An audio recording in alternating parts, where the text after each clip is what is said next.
Okay, this is Johnny Boy Boxing at Fight Hype. I'm here with a fantastic young fighter, Bruce SHU SHU Carrington. How you feeling, champ?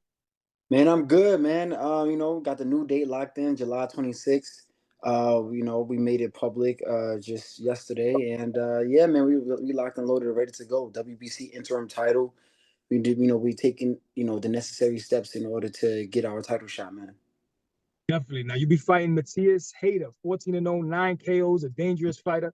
How excited are you about going to Madison Square Garden once again? Man, I'm always excited to go into Madison Square Garden because that's New York City, baby, Shoe York City. I feel like it's always a great atmosphere every single time I fight out there. It's always good fighting at home, but to bring a fight like this, fighting for the WBC interim title, like this is a big deal. And I definitely expect to put on a show as always. That'll set you up to face Stephen Fulton. We're going to get into that in a little bit. Mm. But first, I want to ask you a question. You're commentating now. You're doing the sports commentating. How do you? Yeah, You're incredible at that, by the way. I'm thank you, really bro. enjoying that. You have talent in both fields. Some fighters can't transition to that part Yeah, of the business, right? yeah. So how do you balance both being with your training, being a fighter, and then doing a wonderful job as a sportscaster? Man, I mean, to be honest, it kind of goes hand in hand. I do a lot of film study, and anyway, so me being a commentator, we have to do that a lot.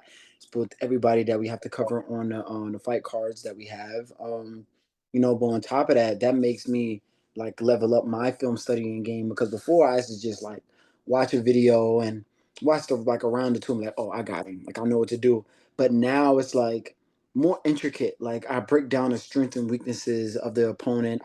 I even give the opponent keys to victory to beat me, and see if how I could have capitalized on these things, and make up a whole game plan. So it's like that level of uh, studying. It makes me go into training camp and leave out of training camp very confident into like know what I'm going to do in the ring. Well, you seem like you're comfortable at what you're doing when you're commentating, and you're very Yeah, well spoken. But I don't thank see you, like a lot of fighters talking as well as you do. So I've seen thank that you. before, and I say this guy doesn't need to be a commentator. He's better as a fighter. But you're doing both. So I just want to Yeah. congratulate you on that.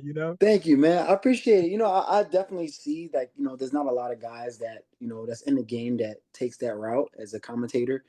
And I just felt like I was perfect for it because I'm not shy to speak in front of a camera. I'm not shy to talk in front of, you know, thousands of people, and I kind of embrace that type of attention. I feel like I stay cool, calm, and collected in those type of situations. Granted, it is very nerve wracking. Like I promise you, this is probably like more nerve wracking than any fight that I've ever had. Like it's really like I always think about you gotta always make sure you know exactly what you're saying and be careful what you say because you can't take it back once it's out there.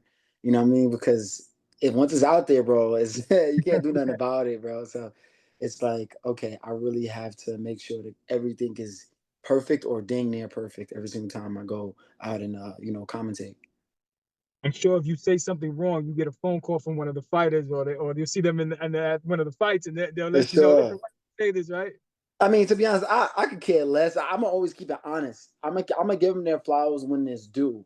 Like I'm one of Yeah. those guys to where I'm not gonna kiss ass and nothing like that. But I will definitely give you flowers when it's due and see the little intricate things and point out the things that the fans don't see. You know, but if it's boring, I'm gonna say it's boring. Any particular fighter you thinking about that was born that you spoke about? As of right now, no, I've had nothing but exciting fights that I've had to cover so far. So I don't have any to say right now. Okay, okay. Well, you're sharing the card with Xander Zayas, a Puerto Rican fighter. He'll be My fighting for the guy. WBO. You were on the Puerto Rican float. So I mean, everywhere I go in New York City, the Puerto Ricans love you. They love your fighting style. They love Yeah. your personality. How good does it feel to be embraced by the island, the people, here in the States? The Puerto Ricans will go crazy for Shoe York. I'm telling you, man, they're going nuts. Yeah. How You good know, does that feel? it's great. It's one thing about me, touching base with the Puerto Rican fans I have in New York. That's one thing, right? But really actually going to the island last February and being able to like really just embrace the countryside, the feel of the whole island, just how cool and relaxed the people are over there, and then I really got well connected out there. It was like, yo, like I had a great time, and they even showed me a lot of love, and I just felt like I had to repay them, with that performance that I had, that last year in June. It was just like such a great experience, and I felt because of that performance as well too, that made them want to get behind me more. And I mean, everybody was chanting "Shu Rico," like that shit was lit. So, man, it was amazing, man. And I'm gonna miss out on a Puerto Rican Day parade this time around, but maybe next year I'll be back out there and show y'all some love. But yeah, nah, man, nah. To be, in all honesty though, it was a one off thing, but I wanted to let everybody know, like, yeah, like I got love for y'all though. Like y'all really showed me a lot of love, so I gotta repay that. Definitely, definitely. If you get a chance to go out there again, my grandmother's from Vieques. It's a small island off Okay. off of you. So I don't know if Yeah. you've been there, but they got beautiful beaches, some of the best in the world. I was One heard of the top I was 10 told beaches. about that. I was Yeah, told yeah. about that. So Yeah. you got to check it out if you ever get back over there to PR. They're gonna show you love over there. Oh man, cool. Bet. Definitely. But we spoke about Stephen Fulton. You're fighting for the WBC, the interim title, right? So Yeah. that'll set you up for a fight where he'll have to face you. Is he Mhm. the best fighter that you want? He's the most accomplished champion in that division, right? Definitely. Is he the best in the division in your opinion? Nah, I won't say he's the best. I think Nick Ball might be the best. Okay. Um, I think Nick Ball is the best because of his. To be honest, if you really think about it, New York, Nick Ball should be a unified champ. Like, cause I felt like he beat Ray Vargas when Ray Vargas had the WBC title, and then he beat Ray Ford right after. He should. I feel like he deserved to be a unified champ. You know what I mean? But yeah, just the way he fights, and the amount of support he has, everything. I think those two things makes him the most exciting fighter or lucrative fighter in the division. Um, Espinosa's right there with him though. I definitely feel like Yeah. Espinosa's right there with his height and his blood and guts type of demeanor when it comes to him fighting. Yeah. Yeah, I feel like those two guys, they're probably the two best champs in the division for sure. Definitely. Now, Stephen Fulton, because you're fighting for the WBC interim, if that fight happens, how do you beat him? And like, not to give me the whole recipe, but Yeah. how do you beat a fighter like Stephen Fulton? Just anyone in general.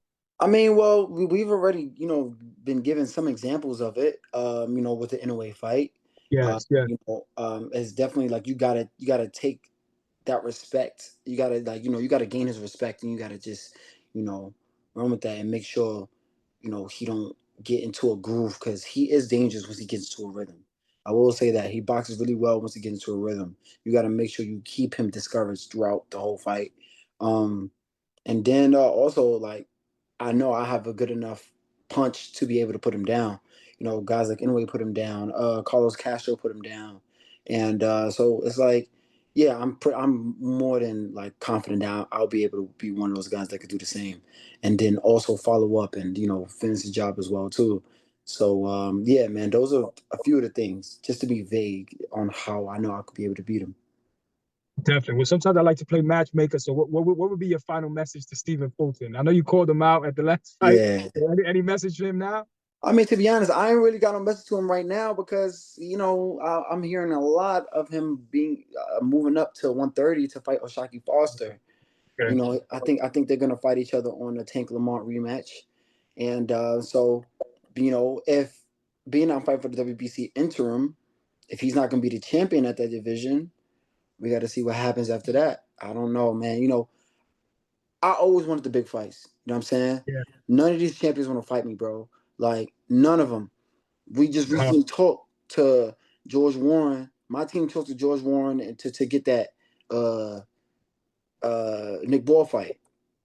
They okay. was asking initially, when you initially called him out months ago, just asking for two M's because he felt like it was not worth fighting me, for just like probably like no less than two, because he felt like I guess the risk just didn't match the all that BS, Yeah. and then now I'm teamed up with Turkey, and we put on the two M's on the table, and he still said no. So if that don't say, I ain't calling nobody no duck, Yeah. you know what Yeah. I'm saying? But you call it how you see it. We just like this happened just last week. You know what I'm saying? Or was it earlier this week? I think it was earlier this week. Yeah, Okay. you call it how you see it, bro. But I'm just giving you the news and I'm giving you the facts. So yeah, and when it comes to all these other champions, they not going when my name is mentioned to them, they give very vague answers. They're not gonna really say nothing direct like, yeah, I would fight SHU SHU, da da da da. Like they not doing that, bro.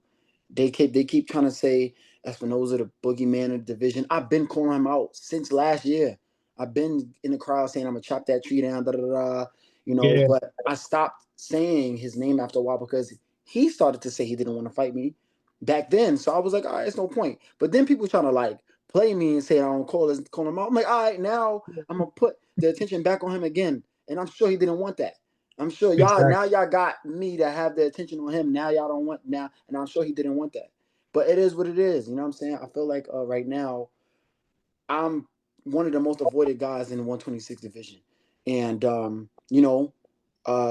I see a lot of the feedback for this fight coming up, and granted, like I always wanted all of the big names as well too. Even if I couldn't get the champions, I wanted the top contenders as well too. They didn't want to Yeah, fight me. They didn't want to fight me because they're basically in the same position that I'm in terms of fighting like for a title. They're that close. So of course they want an easier route to get there. They don't want to fight me to get there. So they decline. You know what I'm saying? Or they outbid themselves. And they it's always something, bro. So they say that Espinosa's the boogeyman in the division. Bro, I'm not saying that I am, but it's starting to play out that way at this point. And yeah, but I'm happy that I'm getting opportunities to fight for the WBC interim because this is just it's something that's gonna propel me forward to be able to fight for a world title now, and I'm super happy about that. absolutely. You keep banging on the door, they have to give you that opportunity, especially Yeah, if you beat Mateus Hayter yeah. on July 26th. But out of Nick Ball and Rafael Espinoza, who do you feel is the better fighter? Who's the tougher challenge in that fight? That I was asked that question before. I honestly don't know, to be honest, Yeah, because yeah, Espinoza has the height, right? But I do yeah, feel like Nick Ball has the physicality on his side. He has that physicality, and he's a real compact fighter, and he's not an easy target to hit. He's very small. He could really duck under a lot of shots and put a lot of pressure on you and whatnot. And they're approaches are kind of similar in a way in terms of being aggressive and showing a lot of heart and so they have their strengths. I feel like they're equally difficult in my opinion, but I know how to beat both of these guys. Like it's again, I do my film study, bro, and I'm a student of the game. I'm doing my film study years before I even fight them. And then I'm keeping up with, oh, he still does this tendency. Okay, I could put that down as a keynote. Oh, he puts his left hand down, he throws this. I could put that down as a keynote. Bro, I'm 10 steps ahead of these dudes, bro. And y'all gonna understand, y'all gonna see it. I talk this confidently, but for a reason.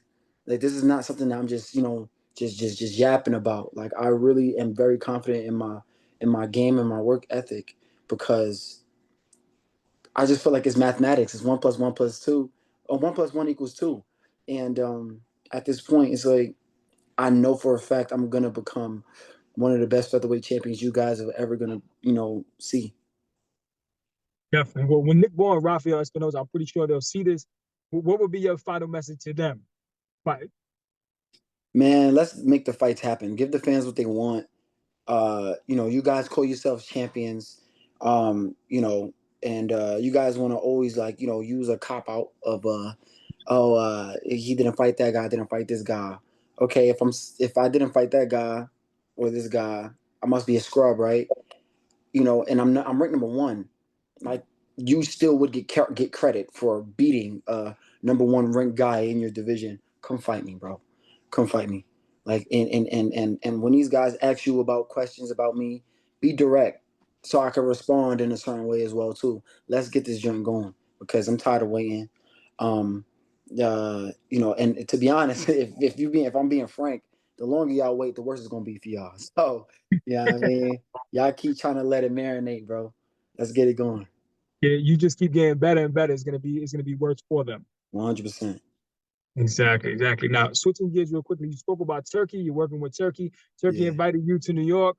I got yeah. to know your thoughts about Teofimo Lopez biting the hand that feeds him, calling Turkey a dictator. What do you think about that whole situation? To be honest, I Putting don't the really fight know in much about jeopardy. that. I don't really know much about that situation. I had no idea that T.O. said that, but T.O. he's been bugging, for a while at this point now. Really very distasteful. I don't like his remarks. I don't like the things he has to say. Kind of tuned out from T.O. as of right now. And and to be honest, the foreseeable future at that as well too. Um, but yeah, I don't know, man. He just with T.O. it's like you got to catch him on a good day, and he doesn't have a lot of them. Um, I feel like at this moment right now, he shouldn't be he shouldn't be burning bridges, like you said, biting the hand that feed him. Turkey's the one that's giving him these paydays, giving him these opportunities, and I don't know, man. I don't know what his deal is, but that's his business. Definitely. Well, Turkey had a fight. They were in negotiations for Devin Haney and Teofimo Lopez to face each other. Who wins that fight and how, Shu? Mm. I feel like Devin Haney is a favorite in that fight because Teal does not do well against movers. He does not Yeah. do well against movers. We saw it with Sandor Martin. We saw it with Jermaine Ortiz. So he has really difficulty cutting off the ring. Granted, he's very explosive, very athletic, and he's talented for sure. But his IQ is very limited, and that's something that he needs to expand on it if he wants to reach the next level of superstardom, competition wise, and all of that. He's at that threshold, but when in terms of like fighting certain people, he's gonna need to know how to cut off the ring much better to be able to become victorious to beat a lot of these guys. I feel like he has the capability to beat a lot of these dudes in his division, maybe all of them, to be honest. But his IQ just isn't there, and we have to see how he'll deal with Devin's boxing. Definitely. Let's see what happens. Final questions, and we'll get you out of here. Canelo Crawford super fight September. Who wins Yeah, that fight and how? Two weight divisions. Crawford is coming up from actually six weight divisions because I think he was at 135. yeah. History. Tell me what happens in this fight, Shu. Man, Crawford all day, baby. Crawford all How? day, man. How does he Now, do it? Because I based got off it. the Canelo performance, the I last got him. performance. Yeah. So I feel like Canelo. I got Crawford winning by decision. Uh, Okay. I see people kind of say like, "Oh, Canelo, he's starting to slow down. His feet are slow down or whatever." Canelo's feet always been slow. I don't know why everybody's trying to make it seem like it's this age thing. No, Canelo's feet always been slow. Now I feel like his punch output has definitely dropped, but Yes. his feet, like if you look at it when he fought Floyd, couldn't keep up with Floyd, and he was young, ripe. You know what I'm saying? Ripe age. Of I don't know how old he was, but he was in his 20s, mid 21, I 20s think he was maybe. 22. Well, yeah, early 21, 20s. You know what I'm 22. saying? He could have definitely kept up with that old man, but he Yeah. just didn't. 30, the Uh, 36-year-old Floyd. yeah, Edis Landilada. He couldn't keep up with him.